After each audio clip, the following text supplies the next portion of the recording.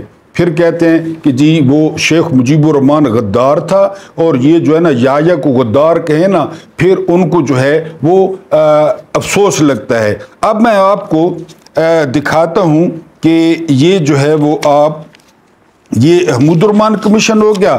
اب یہ ہے میرے ہاتھ میں نے ڈھاکہ ڈوبتے دیکھا، یہ آپ دیکھ لیں، میں نے ڈھاکہ ڈوبتے دیکھا، بریگیڈیئر صدیق سولگ۔ کچھ آپ کو اقتباس جو ہے وہ سنانے ہیں۔ وہ کیا ہیں جی؟ وہ یہ ہیں کہ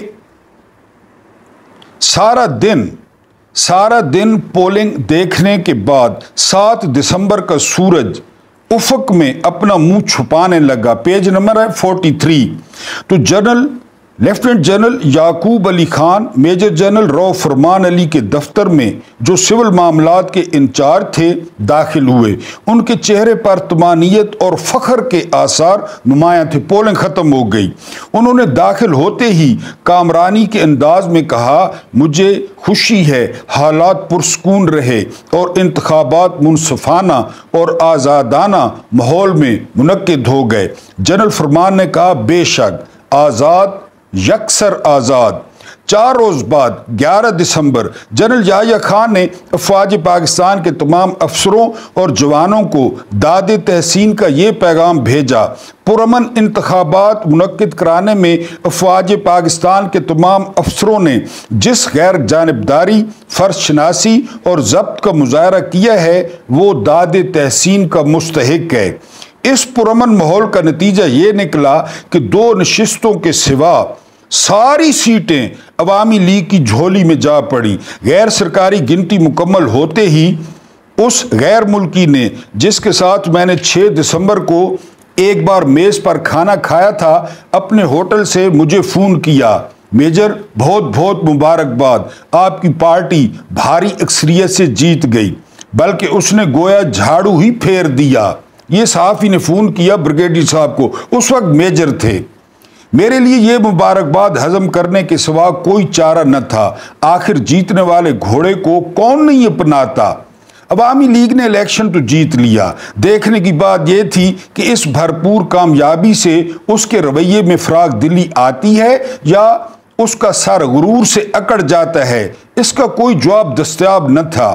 مجھے رہ کر شیخ مجیب کے آئینی مشیر ڈاکٹر کمال حسین، جو بعد میں بنگلہ دیش کے وزیر خارجہ بنے، سے اپنی ملاقات یاد آ رہی تھی جو 1 ماہ قبل ڈھاکہ انٹر کانٹیننٹل کے یک بستہ بار میں ہوئی تھی۔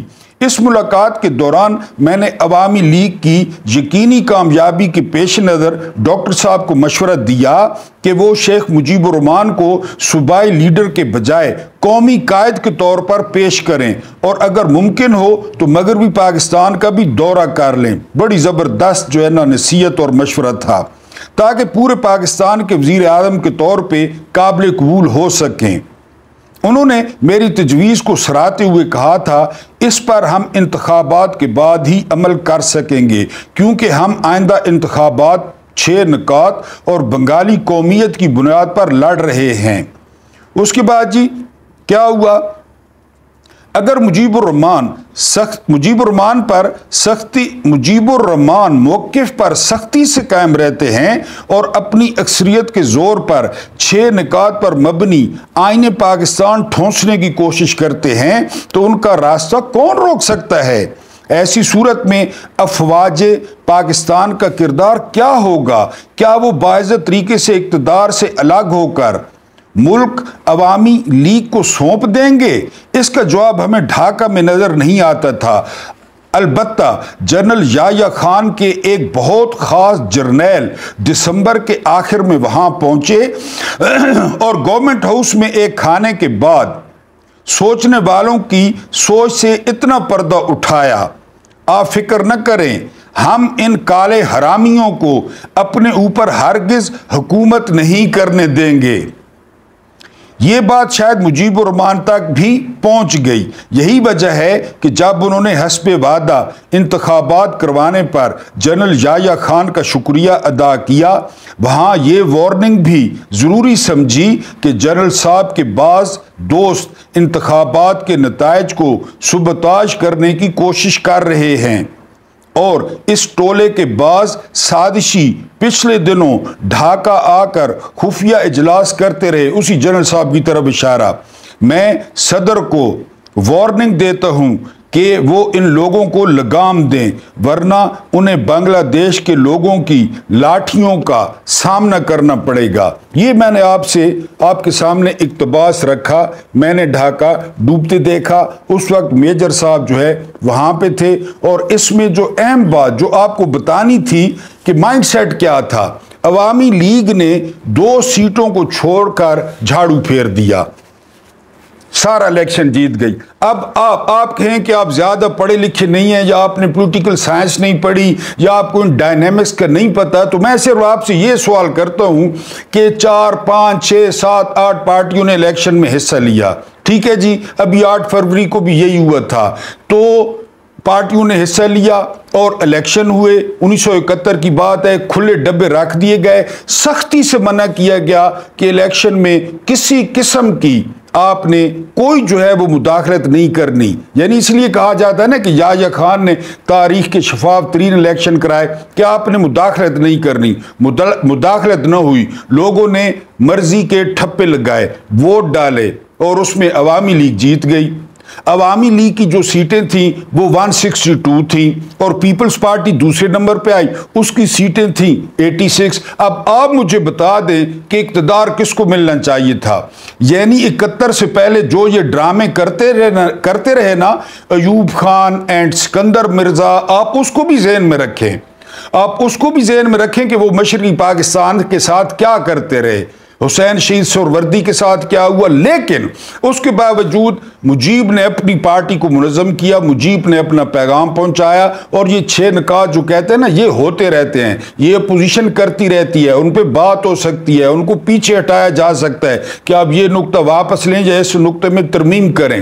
انہوں نے اپنا منشور رکھا بنگلہ دیش میں، اور انہوں نے جو ہے نا وہ اس منشور پہ انہوں نے الیکشن جیت لیا۔ سمپل سا سوال یا سمپل فارمولہ یہ تھا، حسین شہید سہروردی بھی بنگالی تھے، وہ پہلے وزیر اعظم رہ چکے تھے پاکستان کے، اور زبردست سیاستدان تھے، تو سمپل سی بات تھی کہ جو ہے نا مجیب الرحمان کے حوالے کر دیں، اقتدار کر دیں اور موجیں کریں بس۔ لیکن جہاں پہ کیا چل رہا تھا، یہاں پہ بھٹو اور یحییٰ ان کی جو ہے نا وہ کمٹمنٹ چل رہی تھی، ان کی کمٹمنٹ یہ چل رہی تھی، بھٹو مکاری کا اظہار کرتے ہوئے یحییٰ کو یہ لالچ دے چکا تھا کہ وہ اس کو صدر برقرار رکھے گا، جبکہ مجیب کے بارے میں یہ نہیں کہا جا سکتا تھا کہ وہ یحییٰ کو برقرار رکھے گا۔ اپنے ایک پاؤ گوشت کے لیے پوری کی پوری پاکستان کی جو بھینس تھی یا جو گائے تھی وہ ذبح کر دی گئی، اور لاڑکانہ میں بڑی شرابیں چلتی رہی، کیونکہ مزاج تقریباً بھٹو صاحب اور یحییٰ کا ایک ہی تھا، بڑی وہاں پہ شرابیں چلتی رہی۔ لاڑکانہ پلان کے نام سے اسی کتاب میں ایک چیپٹر ہے، لاڑکانہ پلان، وہ بھی آپ کو کسی دن بتاؤں گا۔ وہاں پہ مرغابیاں چلتی رہی، مرغابیوں کے شکار چلتے رہے، بٹیرے چلتے رہے، اور بہت کچھ چلتا رہا، کیونکہ دونوں ایک جیسے تھے۔ یہ ساری باتیں ڈھاکہ میں پہنچ رہی تھی کہ وہاں پہ کھچڑی بن رہی ہے، کوئی لاڑکانہ پلان بن رہا ہے۔ اب آپ بتائیں، اور پھر شیخ مجیب الرحمان کل پرسوں آپ کو بتایا تھا کہ جب صدارتی الیکشن ہوا، صدارتی الیکشن تھا ایوب خان اور فاطمہ جناح کے درمیان، فاطمہ جناح کے خلاف اتنی غلیظ جو ہے نا کمپین چلائی گئی، اور چلائی کس نے؟ پہلے نمبر پہ ایوب خان نے، بلکہ ایوب خان سے بڑھ کر جو ہے وہ اس نے بھٹو نے۔ یقین کریں الیکشن کمیشن میں الیکشن کمپین میں جو بھٹو نے اور ایوب خان نے وہ تقریریں کی، وہ الفاظ استعمال کیے، میں یہاں نہیں بتا سکتا، کیونکہ کئی کومنٹ جو ہے نا میری بہت پیاری پیاری بہنوں کے، واجب الاحترام ماؤں کے جو ہے نا بیٹیوں کے آتے ہیں، میں یہ نہیں فاطمہ جناح پہ، یعنی وہ خاتون جنہوں نے ساری عمر شادی نہیں کی، سیکریفائس کر دیا اپنے آپ کو اپنے بھائی کے لیے، وہ بھائی کو، وہ کہتے ہیں نا ہر مرد کے پیچھے ایک عورت کا ہاتھ ہوتا ہے، تو قائد اعظم کے قدم قدم پہ جو ہے وہ فاطمہ جناح ان کو جو ہے وہ سپورٹ کر رہی تھی. ڈینٹل سرجن تھی، پتہ ہے آپ کو فاطمہ جناح ڈینٹل سرجن تھی، اور وہ قائد اعظم کے ساتھ. پھر انہوں نے غلطی کیا کی؟ انہوں نے غلطی یہ کی کہ جی میں صدارتی انتخاب لڑوں گی. اب آپ مجھے بتائیں کہ اس میں کیا خامی تھی؟ وہ ابھی تک شیخ مجیب الرحمان کی جو بیٹی ہے شیخ حسینہ واجد، وہ ہر جائز ناجائز طریقے سے وزیر اعظم ہے، اور لوگ مان بھی لیتا ہے کہ ٹھیک ہے جی مجیب کی بیٹی ہے. تو قائد اعظم کی بہن کا حق نہیں تھا انتہائی پڑھی لکھی ڈینٹل سرجن کہ وہ انتخابی الیکشن لڑے. اور آپ حیران ہوں گے کہ جماعت اسلامی جیسی پارٹی نے جو ہے وہ فاطمہ جناح کی حمایت کا اعلان کیا تھا. تمام اپوزیشن جو ہے نا وہ فاطمہ جناح کے ساتھ کھڑی تھی سوائے بھٹو کو چھوڑ کر، کیونکہ بھٹو مکار تھا، اے آر تھا، وہ طاقت کے مرکز کے ساتھ رہنا چاہتا تھا. انہوں نے جو بکواس کی یعنی انہوں نے جو ہے وہ بھٹو نے اور ایوب نے. میں آپ کو ایک چھوٹا سا واقعہ سناتا ہوں. نون لیگ کا ایک ایم این اے اس دفعہ تو ہارا ہے برے طریقے سے، وہ پہلوان خرم دستگیر، اس کا باپ ہے غلام دستگیر خان.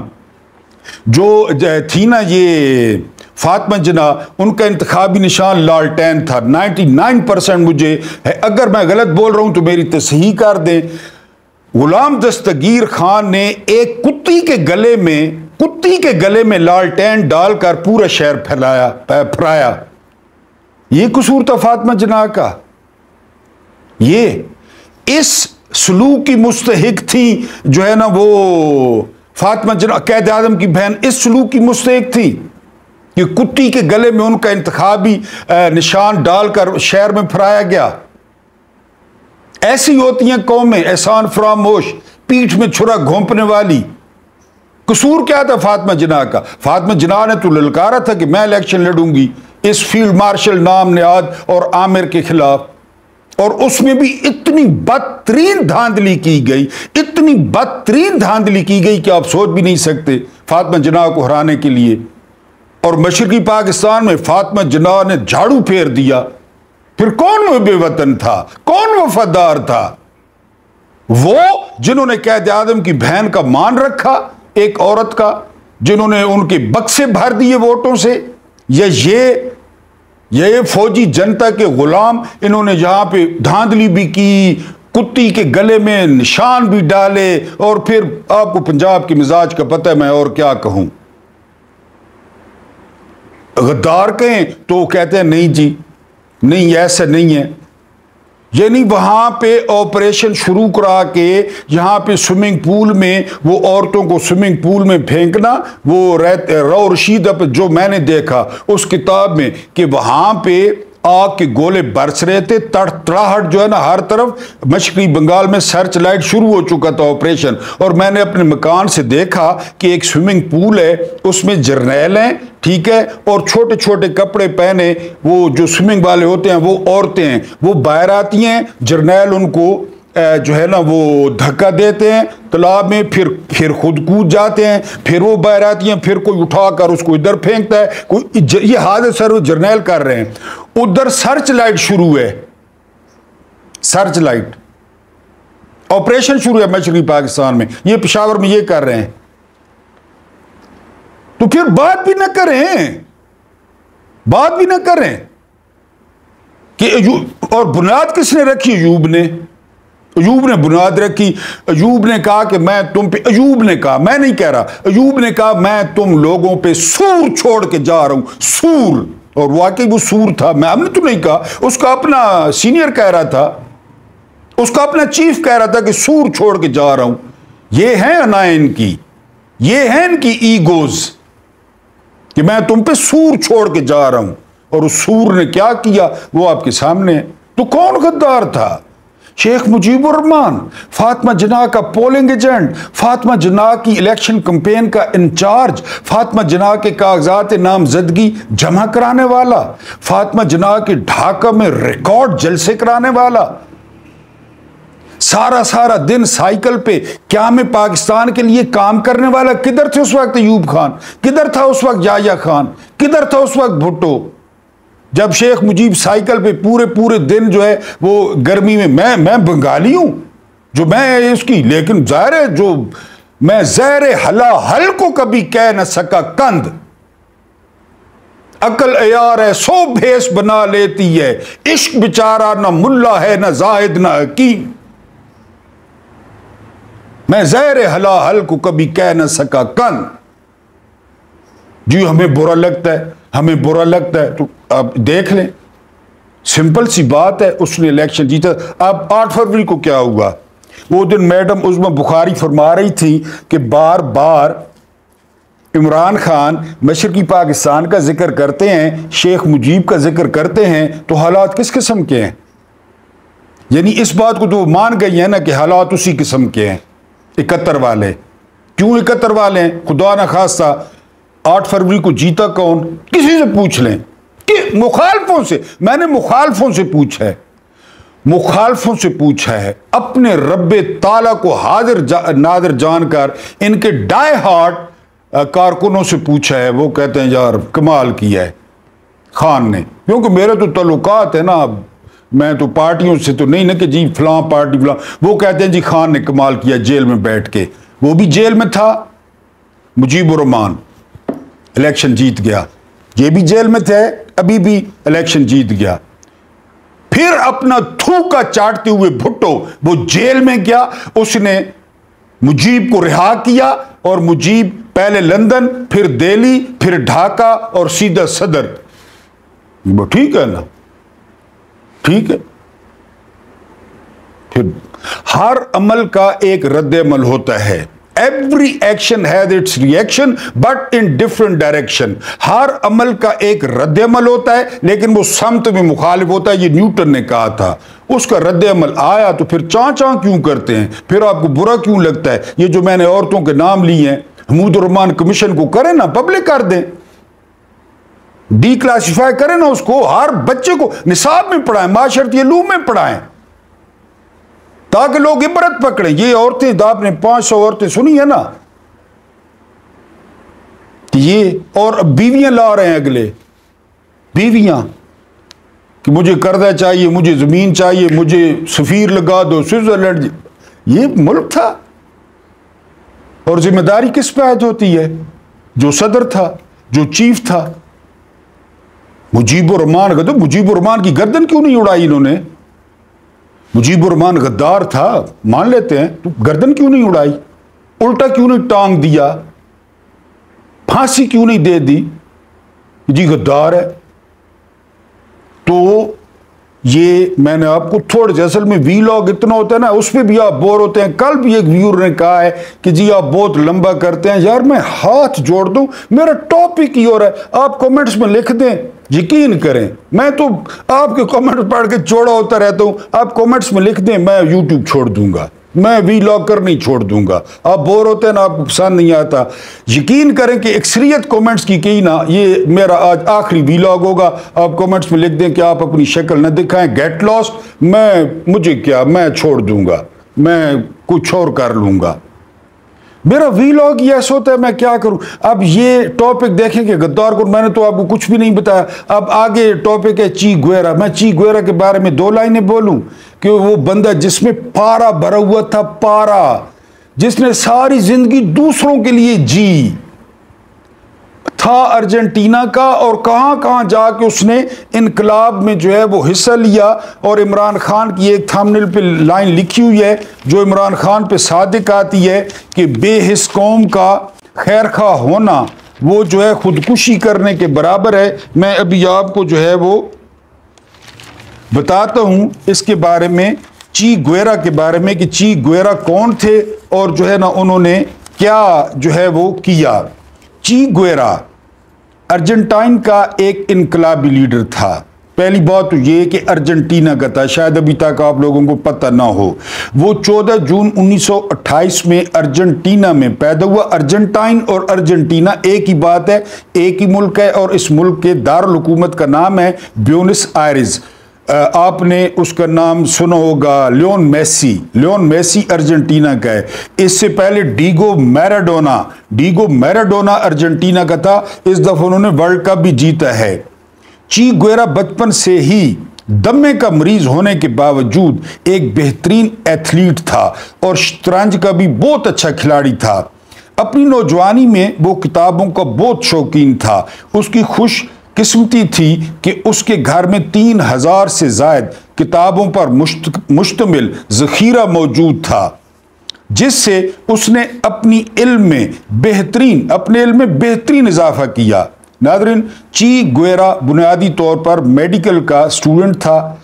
تعلیمی کیریئر کے دوران ہی اس کے اندر صحت کا شوق پیدا ہوا اور 1950 سے لے کر 1993 تک اس نے جنوبی امریکہ کو 3 بار اپنی صحت کا مرکز بنایا، جس میں پہلے 1950 میں، یہ سننا ہے، 1950 میں اس نے سائیکل پر تنہا 4500 کلومیٹر کا سفر براعظم کے جنوب سے شمال کی جانب طے کیا، سائیکل پہ 4500۔ اور پھر دوسرا سفر اس نے 1951 میں موٹر سائیکل پر طے کیا، ترقی کر گیا، جو تقریباً 8000 کلومیٹر تھا، ڈبل ہو گیا۔ تیسرا سفر اس نے 1953 میں کیا۔ تینوں بار اس نے متعدد ممالک جیسے چلی، پیرو، پیناما، برازیل، بولیویا اور کیوبا وغیرہ کراس کیے۔ اس سفر کو موٹر سائیکل جرنی کے نام سے یاد کیا جاتا ہے۔ بڑی زبردست فلم ہے موٹر سائیکل جرنی، اگر موقع ملے تو دیکھنا چی گویرا پہ، جس پر کئی کتابیں اور خود اس کی یادداشتیں بھی چھپ چکی ہیں اور ایک فلم بھی اسی نام سے بن چکی ہے۔ ناظرین، اس سفر کے دوران چی گویرا کے مشاہدے میں جہاں بے پناہ اضافہ ہوا، وہیں جب وہ دیہاتوں اور چھوٹے چھوٹے شہروں اور قصبوں سے گزرا تو وہاں کے رہنے والے باشندوں کی حالت زار، غربت اور بھوک اور بیماریوں نے اس کی آنکھیں کھول دی۔ وہ غریبوں کے لیے بہت حساس دل رکھتا تھا اور اس مشاہدے سے اس نتیجے پر پہنچا کہ تقریباً تمام جنوبی امریکہ اس وقت کٹ پتلی حکمرانوں کے زیر تسلط ہے۔ دیکھ لیں، کٹ پتلی حکمران، اور ان کی آڑ میں سرمایہ دارانہ نظام یہاں جڑ پکڑ رہا ہے، جس کے پیچھے کوئی اور نہیں بلکہ امریکہ خود ہے، ہر شیطانی کے پیچھے ہے۔ وہ اچھی طرح جانتا تھا کہ دونوں یعنی سرمایہ دارانہ نظام اور اس کا سرپرست امریکہ کبھی بھی غریبوں کے دوست نہیں ہو سکتے، اور ان کے تسلط سے اس خطے کو آزاد کرانے کے لیے اسے اپنی تعلیم اور سیاحت چھوڑ کر انقلابی راہ اپنانی پڑے گی۔ اندازہ کریں ناظرین، یہاں ہی سے اس کا انقلابی سفر جاری ہوا۔ اس نے سب کچھ چھوڑ دیا اور لوگوں کے لیے نکل پڑا۔ ناظرین، اس کے بعد لوگوں کو آزادی دلوانے اور امریکہ کے تسلط سے نکالنے کے لیے چی گویرا کے اگلے 13 برس کی زندگی غالب کے اس مصرے میں ڈھل گئی۔ غالب کا مصرع ہے، میری رفتار سے بھاگے ہے بیاباں مجھ سے۔ یہ چی گویرا کی زندگی تھی۔ ناظرین، چی گویرا اپنی انقلابی جد و جہد کے ساتھ زندگی سے بھرپور ایک ایسا شخص تھا جو رگبی اور شطرنج کا بہترین کھلاڑی، بہترین فوٹوگرافر، بائک رائڈر، ایک لکھاری بھی تھا۔ یوں تو وہ ڈاکٹر بھی بن چکا تھا، مگر اسے گوریلا جنگجو کے طور پر وہ لافانی شہرت اور مقبولیت حاصل ہوئی جس کا دوران تعلیم اس نے خود بھی تصور تک نہیں کیا تھا۔ ارجنٹائن کے شہری چی گویرا کی انقلابی خدمات کے طور پر انقلاب کے بعد اسے کیوبا کی شہریت دی گئی۔ کیوبا نے اسے اپنا شہری ڈکلیئر کر دیا۔ انقلابی عدالت کا سربراہ بنایا گیا۔ اس نے سینکڑوں انقلاب دشمنوں اور امریکی پٹھوؤں کو سزائے موت دی اور پھر اسے اہم عہدے اور وزارت کا قلمدان سونپا گیا، مگر اختلافات کے بعد وہ کیوبا کی شہریت واپس کر کے کانگو میں انقلابی جدوجہد کے لیے روانہ ہو گیا۔ اندازہ کریں تعلق ہے ارجنٹینا سے، پہلے آزادی میں حصہ ڈالا فائڈل کاسترو کے ساتھ کیوبا کی، وہاں پہ کام کر کے پھر وہاں پہ اختلافات ہوئے حکومت کے جس طرح ہوتے ہیں، پھر کانگو میں کہ وہاں پہ جو ہے وہ آزادی کی جنگ ہے، کانگو پہنچ گیا، تاہم وہاں کے باغیوں سے مایوس ہو کر چند ماہ بعد ہی واپس آ گیا۔ ناظرین، چی گویرا نے فائڈل کاسترو سے مل کر امریکہ نواز کیوبائی حکومت کا تختہ الٹنے اور گوریلا جدوجہد کے ذریعے انقلاب لانے کی جدوجہد میں اس طرح حصہ لیا جیسے وہ اس کی آبائی سرزمین ہو۔ امریکی نواز حکومت تھی کیوبا میں اور اس کا تختہ الٹنا تھا۔ فائڈل کاسترو وہ لیڈر تھے کیوبا کے، اس کے ساتھ مل کے تختہ الٹا اور کام اس طرح کر رہا تھا کہ کیوبا اس کا ملک ہے، وہ تو ارجنٹائن کا تھا، لیکن وہ جو غریب تھے، وہ دیکھتا تھا سیاحت میں جو لوگوں کی حالت تھی۔ آپ کو تو دور جانے کی ضرورت ہی نہیں ہے، آپ پاکستان میں کسی دن پروگرام بنائیں نا کسی دیہات کا، کسی دیہات میں جا کر دیکھیں نا کہ یہاں 21ویں صدی ہے، وہ وہاں پہ میری بہنوں کو، میری ماؤں کو، میری بیٹیوں کو آپ کام کرتا دیکھیں، چھوٹے چھوٹے پھول جیسے بچوں کو کام کرتا دیکھیں، آپ کا 65 سے 70% حصہ دیہاتوں میں، وہاں جا کے دیکھیں نا، محلات میں رہتے ہیں غمخوار ہمارے، فل اے سی کر کے، ٹائی کوٹ لگا کے، ادھر وہ بکواس کر رہے ہوتے ہیں کہ ہم نے یہ کیا اور ہم نے یہ کیا ہے۔ تو ایسی بات وہ چی گویرا جیسے لوگ تو اپنی آنکھوں سے دیکھ کے پھر ظاہر ہے برداشت نہیں ہوتا ان سے۔ جی وہ ہر اس جگہ لڑنے گیا جہاں ظلم ہو رہا تھا، اور بعد میں وہ فرانس، چین، شمالی کوریا، مصر، الجزائر سمیت 7-9 آزاد افریقی ممالک کے دورے پر گیا اور وہاں کی قیادت کو اپنا فلسفہ سمجھاتا رہا۔ جو 7 آزاد ہوئے ملک وہاں کے دوروں پہ گیا کہ یہ تازہ آزاد ہوئے ہیں اور اسے بڑی خوشی ہوئی۔ 1965 میں وہ کیوبا لوٹا اور 2 ہفتے بعد اچانک منظر عام سے غائب ہو گیا اور اس کے بعد چی گویرا کی موت کی خبر آئی۔ ناظرین، اسی دوران امریکہ چی گویرا سے انتہائی خوفزدہ ہو گیا تھا اور اسے ختم کرنا چاہتا تھا۔ 7 اکتوبر 1967 کی صبح ایک مقامی مخبر نے قریبی فوجی اڈے پر چی گویرا اور اس کے ساتھیوں کے ٹھکانے کی اطلاع امریکہ کو دی، جس پر فوج حرکت میں آ گئی۔ امریکن CIA جو کانگو سے اس کے پیچھے ہاتھ دھو کر پڑی تھی، اس کو آپریشن میں بولیوین افواج کی بھرپور مدد وہ کر رہی تھی، بولیویا کی فوج کی۔ پھر پلان بنا کر چی گویرا اور اس کے ساتھیوں کے گرد پہاڑیوں میں گھیرا تنگ کیا گیا۔ تقریباً 1800 فوجیوں نے اس مشن میں حصہ لیا۔ CIA انہیں گائیڈ کر رہی تھی۔ چی گویرا اور اس کے ساتھیوں نے اگرچہ مقابلہ کیا مگر وہ کم تھے، جلدی مارے گئے۔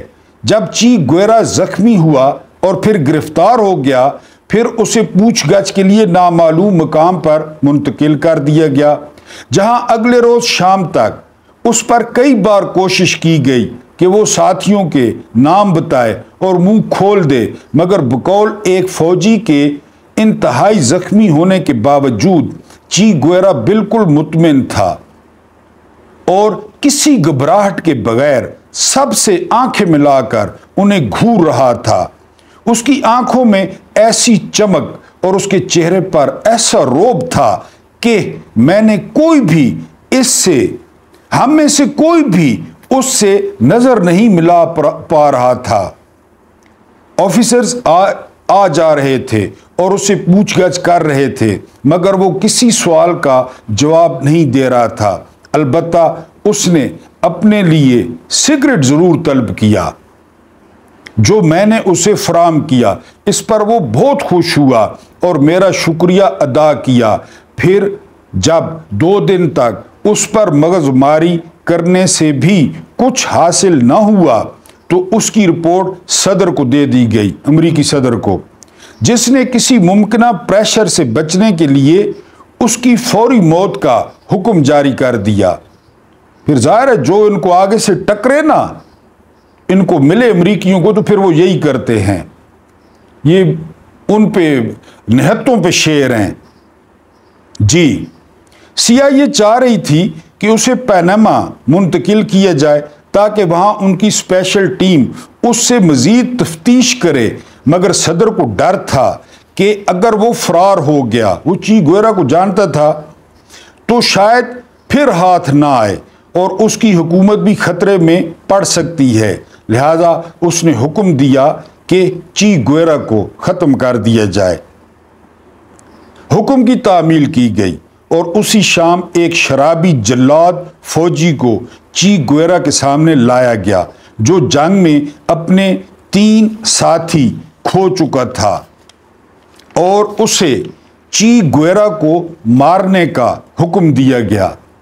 جب وہ چی گویرا کے سامنے پہنچا تو چی گویرا نے اسے بہت اکسایا۔ کیوں؟ چی گویرا چاہتا تھا کہ موت آسان ہو جائے، مگر شرابی جلاد نے پلان کے مطابق آڑی ترچھی 9 گولیاں زخمی چی گویرا پر برسائیں۔ یہ ان کا ظرف ہے، یہ سپر طاقت ہے، اور اسے بڑی اذیت ناک موت سے دوچار کیا۔ اب آخری پیراگراف وہ پاکستانی قوم کے نام ہے، وہ عمران خان کے نام ہے، آپ نے توجہ کرنی ہے۔ اور یہ سمجھ نہیں آتی کہ آپ ویڈیو جو ہے وہ پوری سماعت کیوں نہیں کرتے، پتہ نہیں، ایوریج ویو ڈیوریشن بہت کم ہوتا ہے۔ میں نے کہا آج کمنٹس میں بتا دیں، پھر انشاءاللہ میں ویلاگ کرنا چھوڑ دوں گا۔ ناظرین، ان کا منصوبہ یہ تھا کہ چی گویرا کو وہ واپس اسی مقام پر پھینک کر بعد میں اعلان کریں کہ وہ مقابلے میں مارا گیا۔ یہ سپر طاقت ہے، تاکہ اس طرح ٹرائل نہ کرنے کے الزام سے بچا جا سکے۔ یہ پیراگراف ہمارے پاکستانی قوم اور عمران خان کے نام۔ ناظرین، چی گویرا کو مرے کئی دہائیاں گزر چکی ہیں، مگر وہ ابھی تک لوگوں کے دلوں میں اپنے اصول، اپنی قابلیت، سرمایہ دارانہ نظام کے خلاف بغاوت اور انقلابی سوچ کی وجہ سے گھر کیے ہوئے ہے۔ اس کی یہ مشہور تصویر اور آئیکن جو 1960 میں کھینچی گئی تھی، غالباً دنیا میں سب سے زیادہ پرنٹ ہونے والی اور شیئر ہونے والی تصویر ہے، جو تقریباً ہر جگہ دکھائی دیتی ہے۔ اور میں یہ دعوے کے ساتھ کہہ سکتا ہوں کہ آپ نے ضرور یہ آئیکن دیکھا ہوگا، خصوصاً ان ممالک میں جہاں انقلابی تحریکیں چل رہی ہیں۔ ناظرین، عظیم انقلابی لیڈر چی گویرا کی مخبری اور گرفتاری کے حوالے سے پاکستانی قوم کے نام ایک عجیب بات آپ کو بتاتے ہیں۔ کہا جاتا ہے کہ انقلابی لیڈر چی گویرا کو دشمنوں نے پکڑا تو ایک چرواہا تو مخبر ایک چرواہا اور مقامی باشندہ تھا۔ مخبر چرواہے سے پوچھا گیا کہ تم نے اس کی مخبری کیوں کی اور امریکہ سے اس کے بدلے کتنے پیسے لیے؟ وہ تو تمہارے حقوق اور آزادی کے لیے لڑ رہا تھا۔ چرواہے کا جواب سنیں۔ چرواہے نے انتہائی عجیب بات کہی۔